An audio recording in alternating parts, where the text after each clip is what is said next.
വീണ്ടും നമ്മൾ പശ്ചിമേഷ്യൻ വാർത്തകളിലേക്ക് കടന്നു പോവുകയാണ്. എന്താണ് പശ്ചിമേഷ്യയിൽ സംഭവിക്കുന്നത് എന്നതിൻ്റെ ഒരു പൊതുചിത്രം പരിശോധിക്കാം.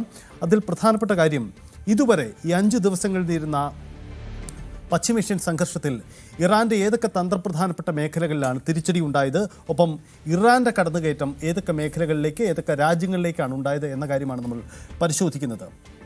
അജയ് സുധാബിജു ചേരുന്നുണ്ട്. അജയ്, ഇതുവരെ ഈ 5 ദിവസത്തെ ഈ യുദ്ധചിത്രത്തിൽ ഏതൊക്കെ തന്ത്രപ്രധാന മേഖലയിലാണ് അങ്ങോട്ടും ഇങ്ങോട്ടും പരസ്പരം ഏറ്റുമുട്ടിയത്, അതിൻ്റെ പ്രത്യേകതകൾ, സങ്കീർണതകൾ അതെങ്ങനെയാണ്?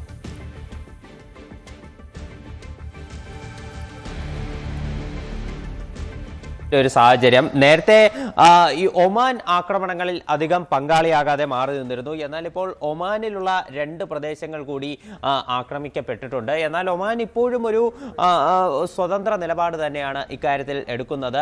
പൊതുവെ ഈ ഇറാനെ സപ്പോർട്ട് ചെയ്തുകൊണ്ട് ഒരു മധ്യസ്ഥത ചർച്ചകൾക്ക് തയ്യാറാണ് എന്നുള്ളൊരു സ്റ്റാൻഡൊക്കെ അവർ എടുത്തിരുന്നു.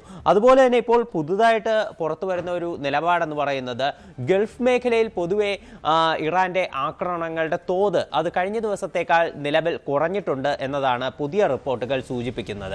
എന്നാൽ ചില ആക്രമണങ്ങളെല്ലാം തീർച്ചയായിട്ടും മേഖലയിൽ ഉണ്ടായിട്ടുണ്ട്. അതിൽ ചിലതാണ് നേരത്തെ സൗദി അറേബ്യയിലെല്ലാം ചില മിസൈലുകളടക്കം ഇന്റർസെപ്റ്റ് ചെയ്തിരുന്നു. ഇന്ന് രാവിലെ 2 മിസൈലുകളാണ്, 2 ക്രൂയിസ് മിസൈലുകളാണ് അവർ വെടിവെച്ചിട്ടത്. അതുപോലെ തന്നെ 9 ഡ്രോണുകളും വെടിവെച്ചിടുന്ന ഒരു സാഹചര്യം ഉണ്ടായിരുന്നു. കുവൈറ്റിലും നിരവധി ഡ്രോൺ അറ്റാക്ക് ഉൾപ്പെടെയുണ്ട്. പക്ഷേ ഗൾഫ് മേഖലയിൽ പൊതുവെ കഴിഞ്ഞ ദിവസത്തെ സാഹചര്യം വെച്ച് അപേക്ഷിച്ച് നോക്കുമ്പോൾ ഇന്ന് ആക്രമണങ്ങൾ കുറഞ്ഞിട്ടുള്ളതായിട്ടാണ് റിപ്പോർട്ടുകൾ സൂചിപ്പിക്കുന്നത്. നിലവിൽ ഈ നീല ഡോട്ടുകളിൽ കാണുന്ന പ്രദേശങ്ങളിലാണ് ഇറാൻ ആക്രമണം നടത്തിയ പ്രദേശങ്ങൾ.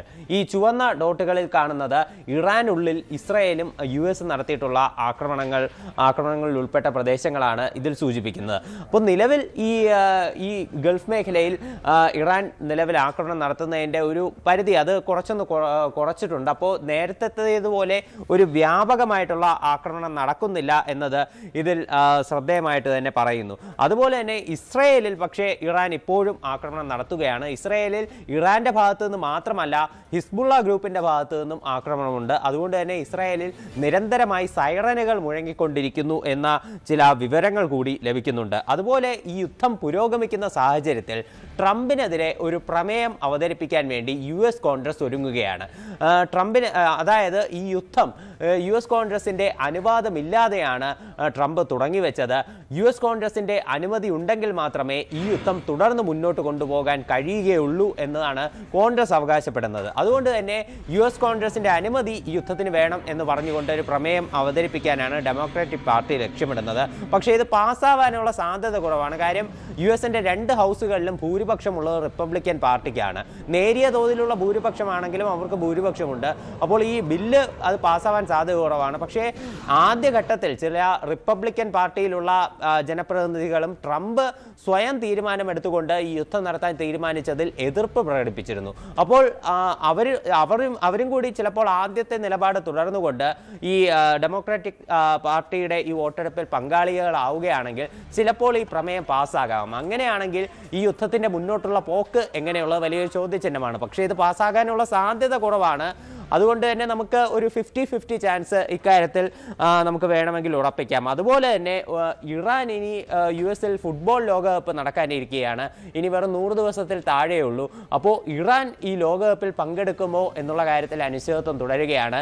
അവർ ഇതുവരെ ഈ ലോകകപ്പ് ഔദ്യോഗികമായി ബഹിഷ്കരിച്ചതായി ഒരു പ്രസ്താവനയൊന്നും ഇറക്കിയിട്ടില്ല. പക്ഷേ ഈ ലോകകപ്പ് ബഹിഷ്കരിക്കുമോ എന്നത് വലിയൊരു ചോദ്യചിഹ്നം കൂടിയാണ്.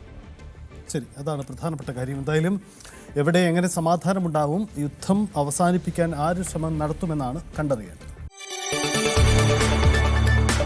കൂടുതൽ വാർത്തകൾക്ക് News 18 Keralam YouTube channel subscribe ചെയ്യുക.